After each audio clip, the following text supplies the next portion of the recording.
Hello दोस्तों, study with जादू में आपका स्वागत है। आज इस वीडियो में हम करंट अफेयर्स के कुछ इम्पोर्टेंट मुद्दे बताएंगे जो कि एग्ज़ाम के दृष्टिकोण से बेहद इम्पोर्टेंट हैं।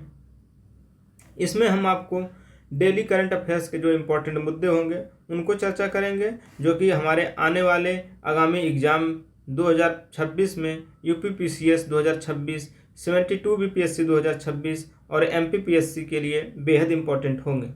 ये रही हमारी मेंस की मार्कशीट और यह करंट अफेयर्स का वीडियो किसी भी एग्ज़ाम के लिए रामबाण साबित हो सकती है।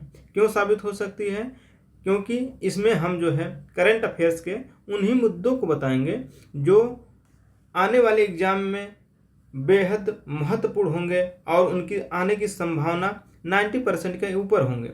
हम अन्य यूट्यूब चैनलों की तरह जो है कुछ भी नहीं पढ़ाएंगे और इस वीडियो में हम आपको एक योजना भी डेली कवर कराएंगे, जो कि आजकल सारे एग्जाम में योजना के क्वेश्चन हमेशा 1, 2, 3 आते रहते हैं। तो एक योजना भी कवर कराएंगे साथ में हम। तो इससे आपका क्या होगा कि ये योजना भी तैयार हो जाएगा और करंट अफेयर्स भी आपको तैयार होते रहेंगे। तो आइए हम आपको इस करंट अफेयर्स में शुरुआत जो है योजना से करते हैं। तो पहली योजना हमारी क्या है? Shyama Prasad Mukherjee rurban mission. यह एग्जाम में कई बार आ चुका है। तो यह योजना कब प्रारंभ की गई थी? तो 21 फरवरी 2016 को यह योजना प्रारंभ की गई थी। यह डेट इम्पॉर्टेंट है।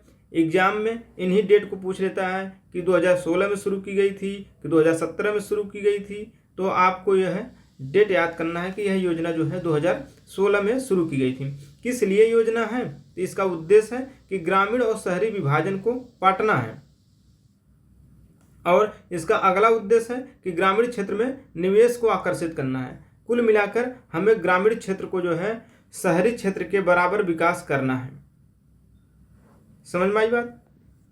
अब आते हैं हम करंट अफेयर्स पे, अपने जो मेन करंट अफेयर्स हैं। पहला करंट अफेयर्स है पुष्कर मेला। पुष्कर मेला अभी यूपीपीसीएस 2025 जो एग्ज़ाम हुआ उसमें पूछ लिया था। तब इसका आयोजन जो है उत्तराखंड के माड़ा गांव में हुआ था। अब यह पुष्कर मेला जो है यह राजस्थान में आयोजित किया गया है। यह एक पशु मेला है जहां पर पशुओं की जो है क्रय विक्रय किया जाता है। जो हमें घोड़े, हाथी, ऊंट, इन सब का जो है क्रय विक्रय किया जाता है। तो पुष्कर मेला कहाँ आयोजित किया गया है? राजस्थान में आयोजित किया गया है। करंट अफेयर्स का अगला क्वेश्चन है औद्योगिक उत्पादन सूचकांक IIP।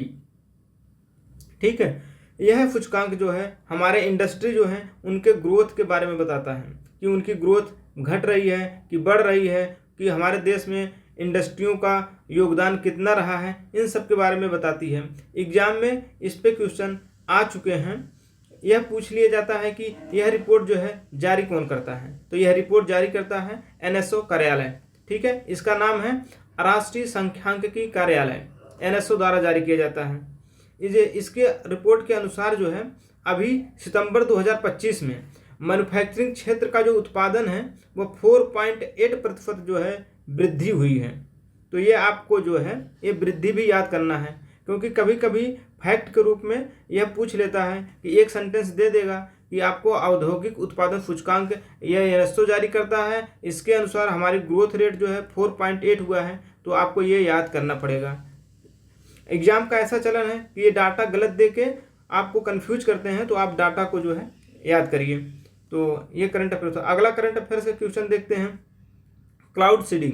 अभी हाल ही में दिल्ली में जो है वायु गुणवत्ता बेहद खराब हो रही है। इसके कारण जो है दिल्ली में हमें क्लाउड सीडिंग की आवश्यकता पड़ रही है, मतलब कृत्रिम वर्षा कराने के लिए हमें क्लाउड सीडिंग करनी पड़ रही है। तो ये क्या होता है कि यह कृत्रिम रूप से जो है हम वायुमंडल के जो है 4 से 6 हजार फीट ऊपर जाकर सिल्वर आयोडाइड और सोडियम क्लोराइड के साल्ट को छिड़काव करते हैं, जिससे वहाँ का जलवाष्प जो होता है उन पार्टिकल्स पे जो है आके संघनित हो जाता है और ये जलवाष्प जब भारी हो जाते हैं तो वर्षा के रूप में जो है नीचे आ जाते हैं। इसलिए जो है वहाँ पे कृत्रिम वर्षा करा के वायु गुणवत्ता को सुधारने का प्रयास किया जाता है। तो यह एग्जाम में भी क्वेश्चन आ चुका है कि कृत्रिम वर्षा कराने के लिए कौन से यौगिक यूज किए जाते हैं? तो सिल्वर आयोडाइड और सोडियम क्लोराइड हैं। करंट अफेयर्स के अगला क्वेश्चन हम देखते हैं कि अभी हाल ही में 8वें वेतन को लागू करने की तिथि घोषित कर दी गई है कि यह जो है लागू होगा 2026, 1 जनवरी 2026 से 8वां वेतन आयोग जो है लागू हो जाएगा और यह अपनी रिपोर्ट जो है 18 महीनों में अपनी रिपोर्ट सरकार को सौंप देगी। इसके अध्यक्ष कौन है? रंजना प्रकाश देसाई। इसमें हमें दो चीज़ें इंपॉर्टेंट हैं, एक तो यह कब लागू होगा उसकी डेट एग्जैक्ट याद करना है कि 1 जनवरी 2026 से लागू होगा, और दूसरी बात इसके अध्यक्ष पूछ लेगा। इसके अध्यक्ष कौन थे? तो रंजना प्रकाश देसाई हैं। आपको वित्त आयोग से कन्फ्यूज नहीं करना है। वेतन आयोग में वेतन आयोग के अध्यक्ष जो है अलग हैं और वित्त आयोग के अध्यक्ष जो है वह अलग हैं। यहाँ पे जो है वेतन आयोग है, तो वेतन आयोग के अध्यक्ष जो है रंजना प्रकाश देसाई हैं। ठीक है, और इसमें हम एक फैक्ट आप बताते हैं कि 8वें वेतन के पहले जो 7वां वेतन आयोग का गठन हुआ था वह 2014 में गठित हुआ था, 2016 में जो अपनी जो है रिपोर्ट सौंपी थी। करंट अफेयर्स का अगला क्वेश्चन हम देखते हैं, यह है कोंकण अभ्यास 2025। एग्जाम में किसी भी स्टेट पीसीएस का एग्जाम हो या अन्य एग्जाम हो, वहाँ पे एक्सरसाइज पर क्वेश्चन हमेशा 1-2 आ जाते हैं। तो इसमें है कोंकण अभ्यास, यह किसके साथ होता है? तो यह यूनाइटेड किंगडम और भारत के बीच में होता है। अभी हाल ही में यह जो है पश्चिमी तट पर आयोजित किया गया है और इसका पहला संस्करण जो था 2004 में शुरू किया गया था। भारत की तरफ से इसमें जो है INS विक्रांत ने भाग लिया है। अब जब पीसीएस में जब एग्जाम में क्वेश्चन में ऐसा आता है तो यहाँ तक भी पूछ लेते हैं कि इस अभ्यास में भारत की तरफ से कौन सा जो है पोत शामिल हुआ था या जहाज कौन सा शामिल हुआ था। जैसे अभ्यास हो, उन अभ्यास में भारत की तरफ से कौन से जहाज या पोत शामिल होते हैं वो भी इम्पॉर्टेंट होते हैं। तो इसमें भारत की तरफ से INS विक्रांत को शामिल किया गया था। इसी के साथ हम आपको यूनाइटेड किंगडम के साथ अन्य अभ्यास जो होते हैं वो भी बता देते हैं कि एक अभ्यास होता है कोबरा अभ्यास, एक होता है इंद्रधनुष अभ्यास और एक होता है अजय वारियर अभ्यास। तो ये तीनों अभ्यास जो है उसी के मतलब यूनाइटेड किंगडम के साथ ही होते हैं। करंट अफेयर्स का अगला क्वेश्चन है, लेकिन आपको यहाँ एक इंटरेस्टिंग फैक्ट बताते हैं कि ये भी प्रीवियस ईयर में क्वेश्चन आ चुका है। पूछ लेता है कि ग्रेट ब्रिटेन में कौन कौन से शामिल होते हैं। ग्रेट ब्रिटेन में आपको जो है इंग्लैंड, स्कॉटलैंड, वेल्स ये शामिल होते हैं, ये ग्रेट ब्रिटेन है। अब ग्रेट ब्रिटेन में जब हम आयरलैंड के जो है नॉर्दर्न आयरलैंड को शामिल कर लेते हैं तो ये बन जाता है यूनाइटेड किंगडम। तो यूनाइटेड किंगडम क्या है? यूनाइटेड किंगडम इंग्लैंड, वेल्स और स्कॉटलैंड के साथ नॉर्दर्न आयरलैंड को जब मिला देते हैं तो यूनाइटेड किंगडम बन जाता है। और जब हम पूरा जो है आयरलैंड को काउंट करते हैं तो ये हमारा बन जाता है ब्रिटिश आइल्स। ठीक है, ये आप एग्जैक्ट याद कर लीजिए कि यह क्या है। ग्रेट ब्रिटेन, यूनाइटेड किंगडम और ब्रिटिश आइल्स, ये तीनों में अंतर कभी कभी एग्जाम में पूछ लेता है। तो करंट अफेयर्स का अगला क्वेश्चन हम देखते हैं, रूस के सहयोग से भारत में बनेंगे यात्री विमान। तो यात्री विमान कौन है? तो यात्री विमान का नाम जो है SJ-100 है।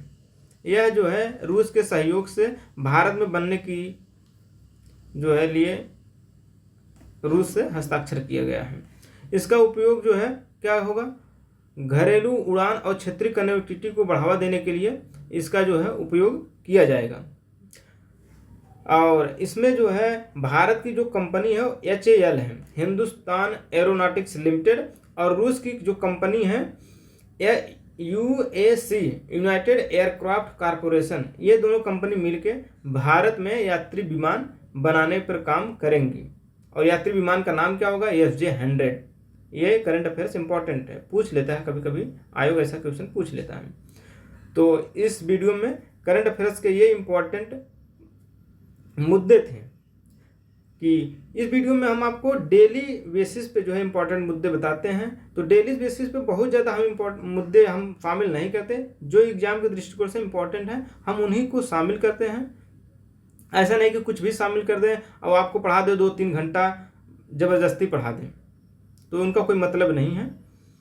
आप थोड़ा पढ़िए, लेकिन एग्जाम के दृष्टिकोण से पढ़िए कि क्या इंपॉर्टेंट है, क्वेश्चन कैसे आते हैं, प्रीवियस ईयर के एनालिसिस करिए, उन पर देख पाएंगे कि आप जो है करंट अफेयर्स के क्वेश्चन कैसे आते हैं और हम कैसे पढ़ाते हैं। तो आप विश्वास मानिए कि ये सीरीज आप फॉलो करिए, करंट अफेयर्स में आपको बहुत फ़ायदा होगा।